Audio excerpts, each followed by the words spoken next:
Queridos irmãos, paz do Senhor mais uma vez. Já estivemos aqui pela manhã,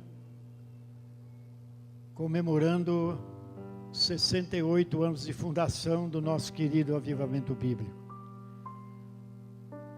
E foi uma festa maravilhosa. E continuamos aqui ainda nesta noite, compartilhando com vocês das bênçãos que Deus tem derramado aqui e que continua derramando.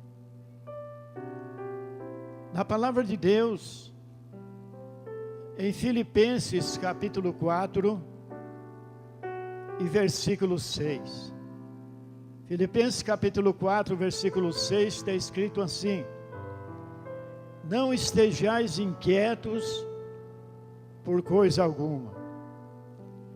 Antes as vossas petições sejam em tudo conhecidas diante de Deus, com orações, súplicas e ações de graças. Amém? Então, meus amados irmãos, nós já ouvimos nesta noite o presbítero irmão Sérgio, que leu lá no livro de Salmos 55 e versículo 22, quando o salmista diz assim: lança o teu cuidado ao Senhor, e Ele te susterá. Não permitirá que o justo seja abalado. Então, meus amados irmãos, nós vivemos em dias difíceis de atravessar. A igreja atravessa com dificuldade. Os conhecedores da palavra de Deus enfrentam dificuldades. E muito mais os que não conhecem a Deus. Porque é uma correria, é um barulho. O que acontece nesse mundo, meus irmãos, está demais. Você liga a televisão, eu não tenho o prazer de assistir nenhum jornal. É só assalto, assassinato, estupro, crimes de toda espécie. Até parece que já estamos acostumados com isso. Mas o que leva, meus irmãos, o homem, a pessoa sem Cristo, ele está sem Cristo. O que leva o servo de Deus muitas vezes a se desesperar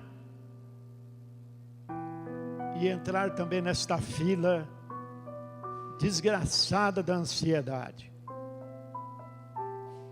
Porque a ansiedade, meus irmãos, não é uma doença do século, mas uma doença dos séculos. Hoje, por exemplo, quando nós saímos na rua, principalmente quando nós saímos dirigindo o carro, nós enfrentamos um trânsito congestionado, maus motoristas, e muitas vezes nós somos tentados a falar mal, achar ruim. Esse sujeito me fez, esse sujeito não presta, não sabe dirigir, esse trânsito não anda. Então nós murmuramos. Está chuvoso, para que essa chuva, esse vento, essa poeira? Mas no Salmo 118, capítulo 118, versículo 24, está escrito assim: esse é o dia que o Senhor fez. Regozijamo-nos e alegramo-nos nele. Cada dia, meus irmãos, é o dia que o Senhor fez. Nós temos que agradecer por esse dia. Chova ou faça sol, seca ou inundação, poeira e outras coisas mais. Nós temos que agradecer a Deus, meus irmãos. Então, Paulo, grande apóstolo, que preso lá em Roma, prestes a ser decapitado, um homem que quando aceitou a Cristo, lá no caminho de Damasco, ele ficou cego, quando Jesus apareceu para ele. Um clarão o derrubou do cavalo, caiu, e depois Jesus disse: Saulo, Saulo, Saulo, por que me persegues? Jesus, eu sou Jesus a quem tu persegues, Paulo. Duro é para ti recalcitrar contra os aguilhões. Este homem, meus irmãos, foi lá para Damasco, ficou lá 3 dias. Ananias foi lá, orou por ele, caiu as escamas dos seus olhos, ele voltou a ver, e agora ele recebe Jesus na sua vida. E o interessante é que quando o levaram para Damasco, lá na rua direita, na casa que ele ficou 3 dias, Deus falou com Ananias: vá lá na casa, na rua direita, lá está Saulo de Tarso, ele está orando. Interessante, irmãos, ele já estava orando, ele já estava falando com Deus. Mas esse homem passou daquele dia em diante servir a Deus de coração, e Jesus havia dito: eu farei com que ele, que deve acontecer, ele deve sofrer tanto pelo meu nome. Ananias estava com medo de Paulo, mas eu vou lá orar por ele, um homem que matava, procurava assassinar os crentes, assassinar os servos do Senhor. Mas Deus diz: vai, porque eu farei, ele deve padecer pelo meu nome. E realmente padeceu. Dali em diante ele teve que fugir pelo cesto, por uma janela. De lá ele foi para Tarso, de onde ele havia nascido. Ficou 12 anos em Tarso, foragido. Depois, alguém vai atrás dele, Barnabé, e faz um convite para ele vir juntos trabalhar para o Senhor. Para encurtar a história, meus irmãos, esse homem sofreu naufrágio, foi escorraçado de Jerusalém, foi açoitado em Tessalônica, foi arrastado e apedrejado. Uma cobra o picou, passou fome, frio, nudez, preso depois em Jerusalém, levado para Roma. E preso lá em Roma, meus irmãos, algemado, aguardando o momento da sua execução, ele conseguiu evangelizar toda a guarda pretoriana dentro da cadeia. E agora ele, naquela situação preso, ele escreve uma carta para a igreja de Filipos, uma igreja que ele fundou. Foi custeado por aquela igreja por muito tempo. Mas ele, sabendo o que estava acontecendo naquela igreja,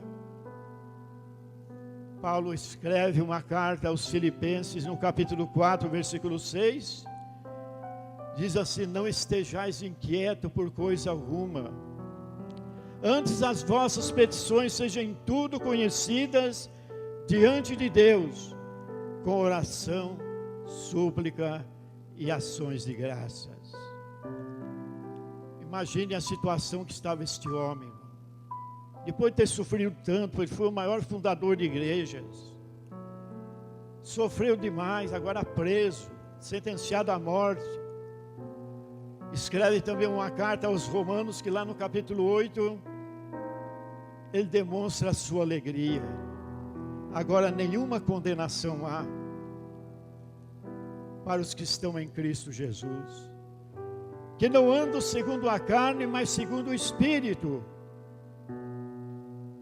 Ele preso lá, mas diz: nenhuma condenação há para os que estão em Cristo Jesus, que não andam segundo a carne, não andam pecando. Foi o que ele escreveu também no capítulo 12 de Romanos. Lá ele abre a sua boca dizendo assim: rogo-vos, pois, amados irmãos. Dava a impressão que ele estava ajoelhado, chorando, com paixão pela igreja de Roma. Rogo-vos, pois, amados irmãos, pela compaixão de Deus, que apresenteis os vossos corpos em sacrifício a Deus, santo, agradável, que é o vosso culto racional. E mais ainda, ele diz: não vos conformeis com este mundo, mas transformai-vos pela renovação do vosso sentimento, que há em Cristo Jesus. Preso em Roma, ele escreve estas cartas. Então, meus irmãos, é motivo de nós nos alegrarmos bastante. Jesus, quando palmilhava as terras da Palestina, a Bíblia, meus irmãos, descobriremos que ele penetrava nas mais humildes habitações da miséria e da dor, levando uma mensagem de fé e esperança. Tinha os seus discípulos, Pedro, Tiago, João, André, Lucas, Tiago, Felipe.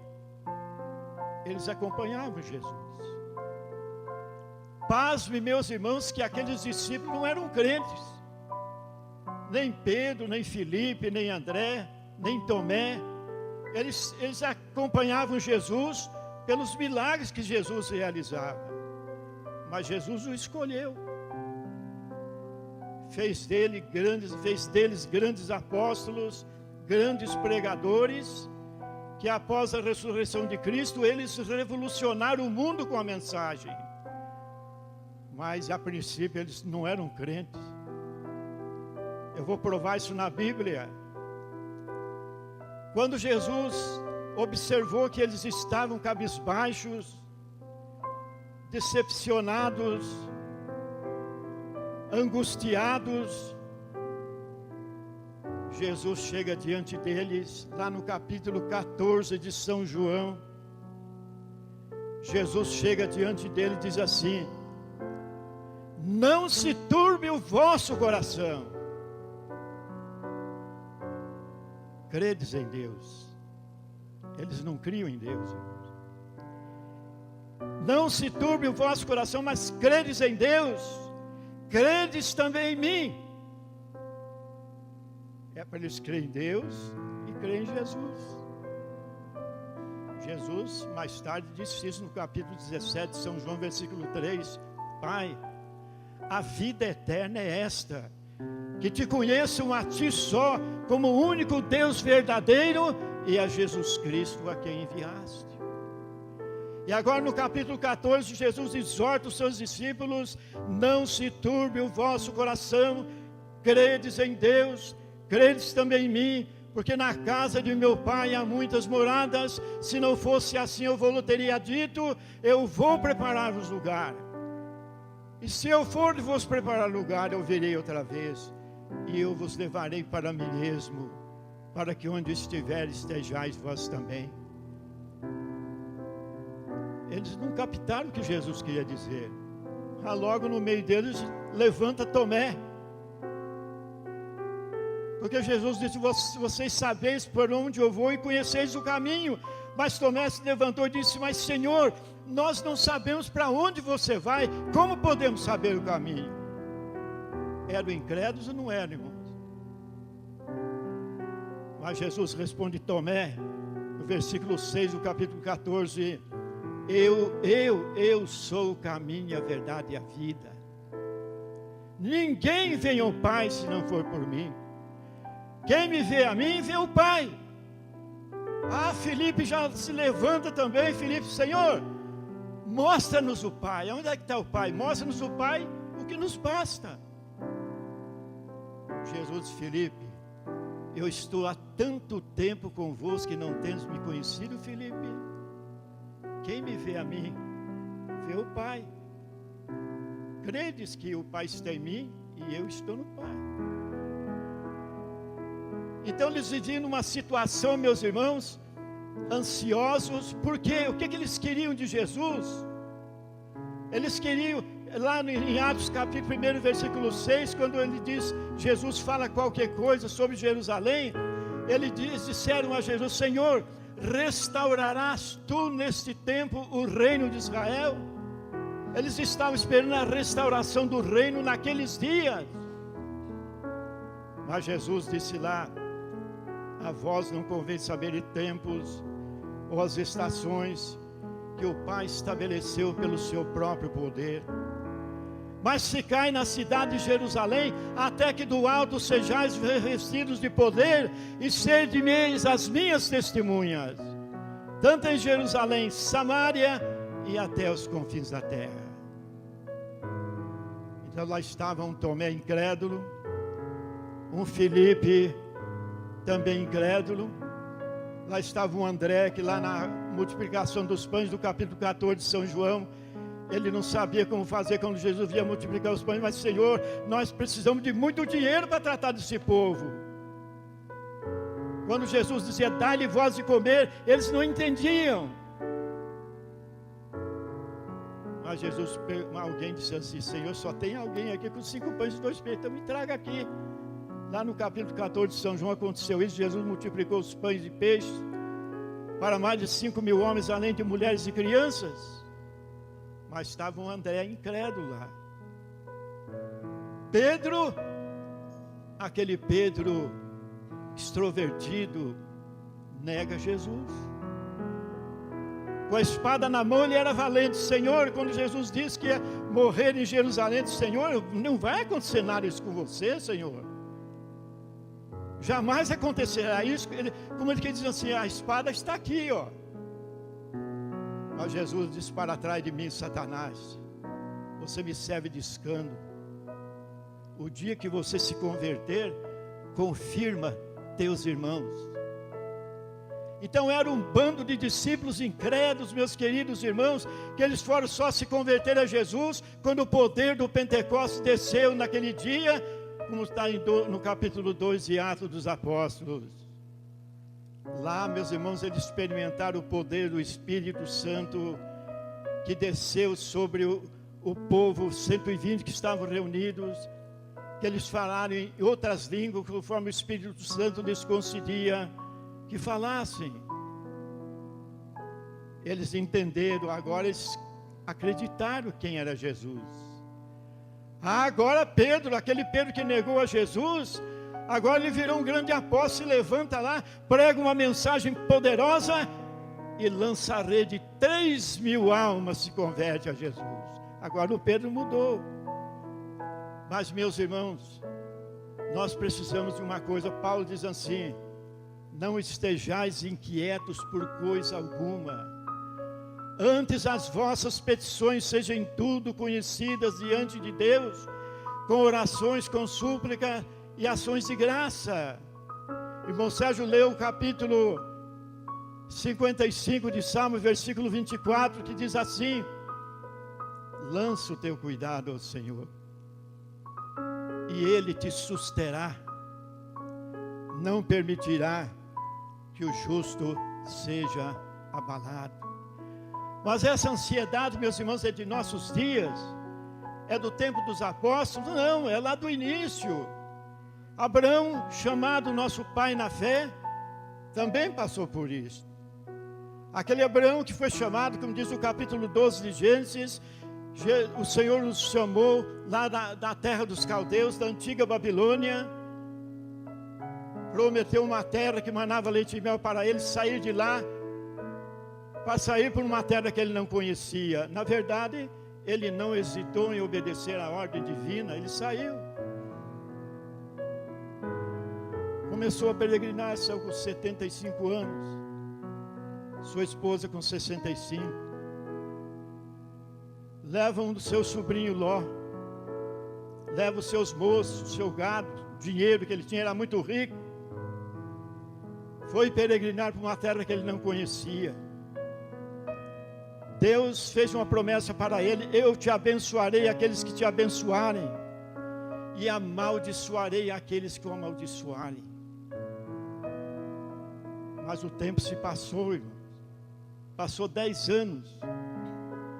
Abraão agora estava com 85 anos, 4 anos mais velho do que eu agora. Ele estava com 85 anos. E ele entrou na tenda, naquela cripta lunática, e ficou cabisbaixo, chorando, lamentando, aquela ansiedade que tomou conta do seu coração, aquela angústia.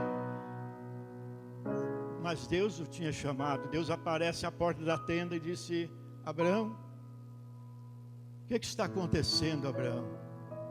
Está lá no capítulo 15 do livro de Gênesis. Abraão disse: Senhor, eu estou meditando aqui, como diz a história, estou trançando os pauzinhos aqui. Eu já estou com 85 anos. Ele já estava pensando que já ia morrer. E eu não tenho herdeiro, porque ele era muito rico, ele estava preocupado com a riqueza que ele ia deixar. Eu não tenho herdeiro, Senhor. O único herdeiro que eu tenho é o meu mordomo, o Damasceno Eliezer. Eliezer, o Damasceno, então é o meu herdeiro. Mas Deus tinha feito uma promessa para ele. Ele disse: Abraão, esse aí não será o teu herdeiro. Saia dessa depressão. Saia dessa angústia. Saia dessa ansiedade. Ele diz: Abraão, sai de dentro desta tenda. Sai para fora. O negócio, meus irmãos, é ficar enclausurado, ficar lamentando lá num canto, alimentando a obra de Satanás. Mas Deus está com os braços abertos para nos abençoar. Abraão sai fora da tenda. Deus disse assim: Abraão, olha para cima. Abraão olhou para cima, no alto infinito azulado, lá onde a estrela formosa irradia. Ele viu aquele mar de estrelas. Deus diz: Abraão, comece a contar as estrelas, se as pode contá-las. Abraão respondeu: Senhor, são incontáveis. São incontáveis, ninguém é capaz de contar as estrelas. Então Deus disse assim: Abraão, assim será a tua descendência. Versículo 6 do capítulo 15 de Gênesis: assim será a tua descendência. E ali a Bíblia diz que Abraão creu em Deus, e isso lhe foi imputado como justiça. Mas depois de receber aquela bênção de Deus, ele ainda ficou com um pouquinho de: mas quando será isto, Senhor? Deus ordena: faça o sacrifício primeiro. Lá no capítulo 15 de Gênesis, Abraão vai lá, mata um carneiro, uns pombos, uma novilha. Já estava escurecendo, ele cortou em pedaços, e começou a dar um sono nele. Ele começou querendo cair em cima do sacrifício, escurecendo. Dali a pouco o Senhor aparece como um fogo. Parece como um fogo. Abraão acorda e diz: Abraão, sabe quando a sua descendência será abençoada? Sabe quando você vai receber esta bênção? Daqui a 400 anos. Hoje, irmãos, nós ficamos ansiosos. Queremos que Deus faça já, pedir. Não, Senhor, e agora? Está vendo? Eu vou lá, não recebo nada de Deus. Não é insistente, não acredita em Deus. Mas Abraão crê em Deus. Daqui a 400 anos. É o que aconteceu. O povo de Israel ficou lá no Egito por 400 anos. Depois é que eles saíram rumo à terra de Canaã. Mas, meus irmãos, Abraão recebeu uma grande bênção de Deus, porque Deus disse: eu abençoarei os teus dias. Você morrerá velhinho, Abraão. Então ele estava com 85 anos de idade. O que aconteceu com Abraão? Deus acrescentou mais 90 anos em cima dos 85. E Abraão morreu com 175 anos, meus irmãos. Se 85, ele achava que já estava morrendo. Sara morreu 120. E com 140 anos, Abraão casou-se outra vez. É assim que Deus faz, irmãos. Eu acredito num Deus assim. Um Deus que pode. Um Deus, meus irmãos, que enxerga o avesso das coisas. Um Deus, meus irmãos, que detecta nela um oceano de possibilidades. Um Deus que tudo pode. Eu falei de manhã aqui que esse Deus que nós acreditamos, o Salmo 104 diz o seguinte: o Senhor firma os vigamentos sobre as águas do mar. Utiliza as nuvens como carro de passeio e voa sobre as asas do vento. É este Deus, meus irmãos, que Davi escreveu no Salmo 24, do Senhor é a terra e a sua plenitude, o mundo e aqueles que nele habitam. Ele fundou sobre os mares, firmou sobre os rios. Quem subirá ao monte do Senhor? Quem habitará no seu lugar santo? Aqueles que são limpos de mãos, puros de coração, que não entregam a sua alma à vaidade e nem juram enganosamente. Este receberá a bênção do Senhor. Então lança o teu cuidado, irmãos. Lança o teu cuidado sobre o Senhor e Ele te susterá. Não fique desanimado, irmãos. O dia certo chegará. Deus chega na hora certa. Há um comentário aí fora que Deus tarda, mas não falha. Mas não existe isso, irmão. Deus nunca tarda e nunca falha. Deus age na hora certa. Quando o povo levanta uma crença, meus irmãos, inventando história, Deus muda. O que aconteceu na ressurreição de Lázaro? Lázaro morreu, era amigo de Jesus, lá na aldeia de Betânia. Quando está no capítulo 11 do Evangelho de São João, que começa a história da ressurreição de Lázaro. Jesus se ausentou da aldeia de Betânia. E acontece que Lázaro ficou doente, alguém mandou chamar Jesus. Jesus disse: essa enfermidade não é para a morte. Maria mandou alguém chamar Jesus. Teu amigo Lázaro está doente. Jesus disse assim: essa enfermidade não é para a morte. Mas Jesus ficou ali. Chegou no quarto dia da morte de Lázaro. Será que Jesus chegou atrasado, irmão? Porque havia uma crença lá na cultura daquele povo, irmãos, até no meio do povo de Israel, que só dizia que a pessoa estava morta, constatava a morte para uma pessoa depois de 3 dias. Era a cultura deles, era uma lenda. Então 3 dias o espírito ficava ao lado do morto: entro, não entro, entro, não entro, entro, eu vou embora. Então no 3º dia o sujeito continuava morto. Então estava morto mesmo, mas Jesus ficou 4, um a mais. Chegou no 4º dia, porque se ele fosse ressuscitar Lázaro lá, eles iam dizer: não, mas ele não passou 3 dias, o Espírito estava nele. Não, ele veio no 4º dia e lá estava fedendo lá dentro da cova. Então Jesus chega lá no 4º dia: Marta, Senhor, se tu estivesses aqui, meu irmão não teria morrido. Marta, mas Jesus disse: eu sou a ressurreição e a vida, Ele há de ressuscitar. Eu sei, Senhor, mas no último dia, Jesus disse: eu sou a ressurreição e a vida. Eu sou. E o maior nome de Jesus é eu sou. Não é o Deus forte, como diz Isaías, no capítulo 7, versículo 14, capítulo 9, versículo 6 do livro de Isaías. A virgem conceberá e dará a luz um filho, seu nome será maravilhoso, conselheiro, Deus forte, Pai da eternidade, príncipe da paz.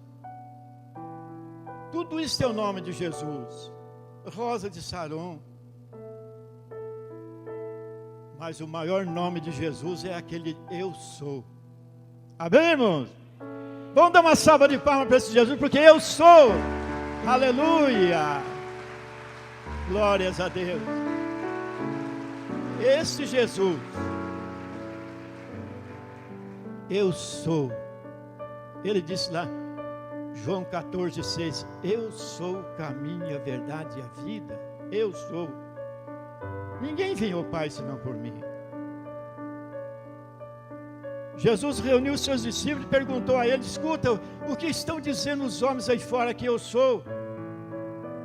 Pedro, Tiago e João: Senhor, uns dizem que você é Jeremias, outros dizem que é Isaías, ou um dos profetas. E vós dizeis quem eu sou? Pedro mais que depressa: Senhor, tu és o Cristo, o Filho do Deus vivo. Jesus disse: bem-aventurado Simão Barjonas, que tu revelou não foi a carne e o sangue, porque não foi você que falou não, mas foi o Espírito de Deus que falou na tua boca, porque eu sou a ressurreição e a vida. É Ele que disse no capítulo 10 de São João, versículo 9: eu sou a porta, quem entrar por mim, entrará e sairá e achará pastagem. No versículo 11 do capítulo 10 de São João, Jesus diz assim: eu sou o bom pastor. O bom pastor dá a sua vida pelas ovelhas. Capítulo 15 de São João, versículo 1, Jesus diz assim: eu sou a videira verdadeira e meu Pai é o lavrador. Ele diz: eu sou, irmão. É esse eu sou que nós acreditamos nele, irmão. É esse eu sou que tira de nós toda ansiedade.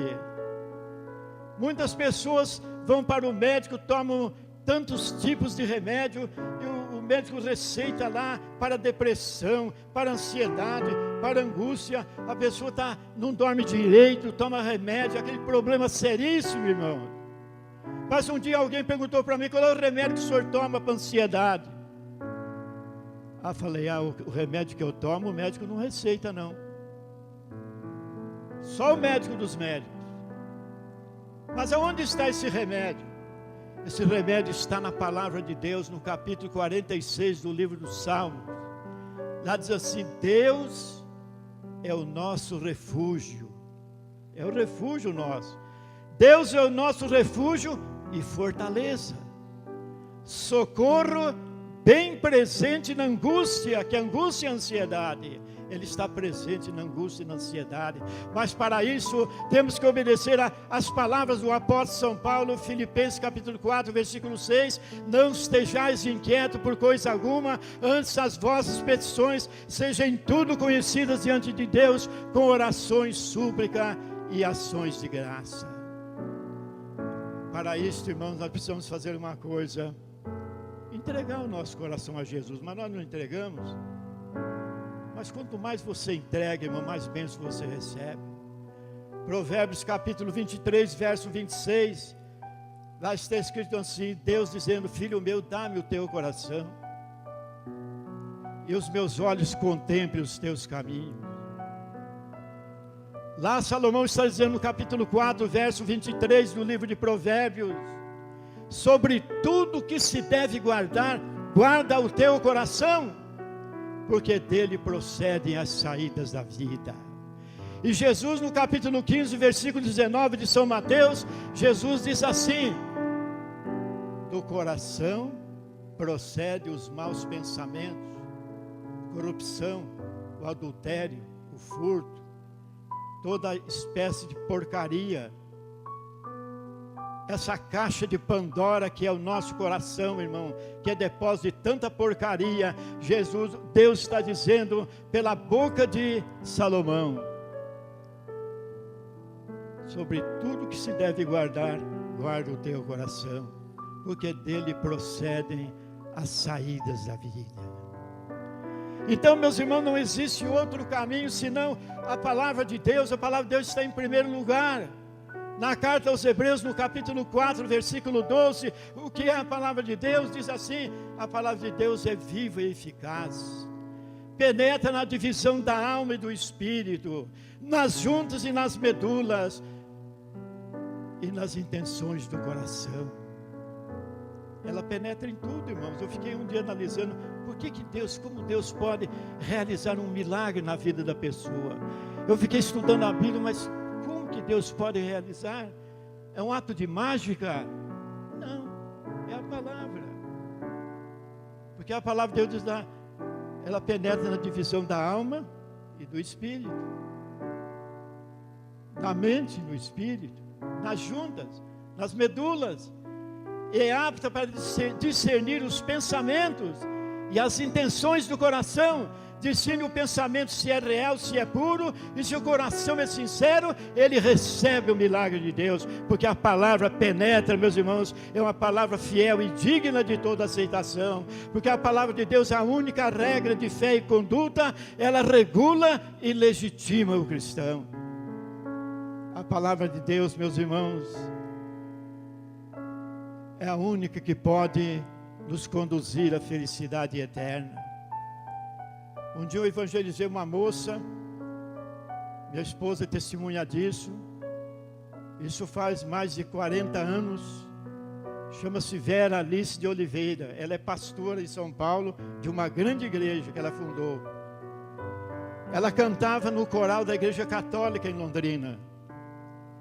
Eu ia visitar os seus pais adotivos, ela era uma moça de 17 anos, quando eu chegava com a Bíblia na mão, ela corria, saía, tinha um nojo de crente. Quando eu chegava lá, ela pulava a janela e dizia para o pai: não vou ficar perto desse pastor aí, vem com a Bíblia na mão aí. Ela cantava no coral da igreja católica, tocava acordeon. Eu pensei comigo: Senhor, como que eu faço para conversar com esta moça? Ela não quer conversar comigo, ela corre. Mas um dia eu perguntei: escuta, irmão, ela gosta de ler? Gosta. Peguei uma Bíblia, irmão, comprei uma Bíblia, minha esposa é testemunha disso. E um dia fui lá na casa dela, quando ela percebeu que eu ia chegando, ela correu. Eu pus lá na Bíblia, se escrevi lá na Bíblia: ofereço esse santo livro de Deus, Bíblia Sagrada, para a jovem Vera Alice Martins, para ser lida e usada todos os dias de sua existência, o único livro que conforta a alma da criatura de Deus. E assinei embaixo: pastor José Henrique Monteiro. Disse: irmão Lázaro, entregue para a sua filha esta Bíblia, diga para ela ler. Eu sei que ela gosta de ler, então leia a Bíblia. Irmão, não deu outra. A moça, dali 2 meses, ela foi para a igreja e entregou sua vida a Jesus. Porque a palavra de Deus tem poder. A nossa palavra não tem, irmãos, mas a palavra de Deus tem poder. Transformou aquela vida. Há dias passados ela foi lá em Curitiba, levou toda a sua família, veio de São Paulo exclusivamente para nos visitar. E colocou até no seu perfil lá a minha fotografia, a fotografia de minha esposa, e colocou meus pais na fé. E é pastora de uma grande igreja na cidade de São Paulo. Quando eu vim para o Paraná em 1974, ela me deu um acordeon. Me deu, porque eu dei 25 cruzeiros para ela. Ela me deu um acordeon que ela tocava. Eu tenho até hoje esse acordeon. Eu vim para Curitiba, ela foi embora para São Paulo. Chegou lá, casou-se e hoje é pastor de uma igreja, irmão. Como que Deus é maravilhoso. A palavra de Deus tem poder. Mas como que nós devemos fazer? Obedecer o que Paulo escreveu a Timóteo no capítulo 2, versículo 15 da segunda carta de Timóteo, dizendo assim: procura apresentar-te a Deus como obreiro aprovado, que não tem de que se envergonhar, mas que maneja bem a palavra da verdade. A palavra da verdade tem que ser pregada, irmão. Ela é a única autoridade nos problemas relacionados à vida eterna. Só ela tem poder de transformar o homem. Há poucos dias fui pregar numa das nossas igrejas lá em Curitiba. Então a irmã que está no lugar do pastor colocou uma faixa na frente assim: venham todos para receber a cura. Vai estar aqui domingo, pastor José Henrique Monteiro, e vai orar por todo mundo, vocês vão ser curados, vão ser abençoados. Vem todos para ser curado aqui. Eu cheguei lá, quando eu vi aquela faixa, eu falei: quem colocou essa faixa? Foi a irmã que disse: irmã, por que esta faixa? Eu não sou médico e nem curandeiro. O pastor Monteiro vem e vai curar todo mundo. Quem cura é Jesus, não é eu. Tira isso daí, irmão. Tirou e o culto foi abençoado, irmão. Mas olha como Deus abençoa aquele culto, irmão. Como o povo gosta de ouvir a verdade. Às vezes a verdade dói, mas ela transforma a vida do pecador. Então, um dia eu estava pregando numa comunidade lá, uma comunidade americana, lá num bairro, lá, Ana Rosa, pastora Helena. Ela sempre me convida para pregar. Fui pregar lá de noite. Todo mundo foi lá para ser curado, não falei nada de cura divina, só preguei a palavra de Deus de salvação.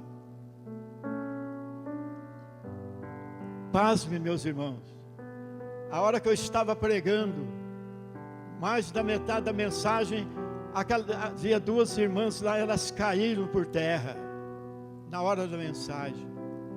Eu não me importei, deixa cair ainda. Continuei pregando, depois foi levantando. E no final do culto, as duas deu testemunho que foram curadas milagrosamente naquele dia, pela palavra de Deus. É como diz a palavra do Senhor: o Senhor enviou a sua palavra e os curou. Então, meus irmãos, curandeirismo no Brasil está tomando vulto, mas isto não é o Evangelho de Cristo. O Evangelho puro de Cristo é essa palavra aqui. A palavra de Deus, meus irmãos, é a fé na palavra de Deus. Mas para ter fé, irmãos, precisa ouvir a palavra. Não existe fé sem palavra. A fé vem pelo ouvir, e ouvir a palavra de Deus. Aí sim, aí o autor da carta aos Hebreus escreveu no capítulo 11: a fé é o firme fundamento das coisas que se esperam e prova das coisas que se não vê. Muitos gostam de pregar sobre fé. As livrarias estão abarrotadas de livros, meus irmãos, estão caindo de tantos livros que escrevem sobre fé. Mas o que é fé? Fé é um coração sincero. Fé é alegria. Fé é a pessoa que não é soberba, como diz Provérbios 16 e versículo 18, capítulo 16, verso 18. A soberba precede a ruína, e a altivez de espírito a queda. O muito falar, meus irmãos, também atrapalha até o Evangelho. No capítulo 18, verso 21 de Provérbios diz assim: a vida e a morte estão no poder da língua. Quem dela provar, morrerá. Mas a palavra de Deus é verdade, irmãos. Amém? Vamos parar por aqui, meus irmãos. Começo a pregar aqui. O pastor não ministra mais a ceia. Como é bom falar de Jesus. Mas eu quero orar com vocês agora. Amém? Fiquem em pé agora, irmãos. Todos, todo o povo de Deus. Vamos fazer a oração de Davi aqui, irmãos. Salmo 24. Vamos fazer a oração do Salmo 24. Diga comigo, todo o povo: do Senhor é a terra, a sua plenitude, o mundo e aqueles que nele habitam.